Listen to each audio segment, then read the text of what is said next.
આ જમાનામાં તો કોઈ ઉપર વિશ્વાસ કર્યા જેવો જ નથી. હાવ હલકી ના માણા નીકળા. હાવ હાવ કેમ હું થયું? હું ગઈ રિચાર્જ કરાવવા ક્યાં?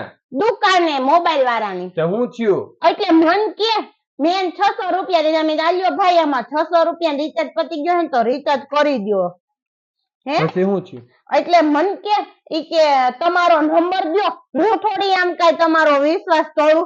પછી મેં આઈડિયો લગાવ્યો. મેં કીધું આને મામાને લાઈ ગોઠે ચડાવવા દે. પછી હું એમ છે ને રોંગ નંબર દઈને આવી.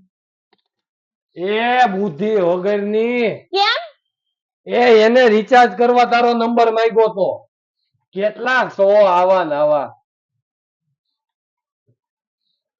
નીકળ હાલ નીકળ. તો હવે રિચાર્જ ગયું. તો હવે કેમ કરાવું? હવે નીકળો પોસા ભાઈ. મિત્રો કોમેન્ટ કરજો કેટલાક છે આના જેવા.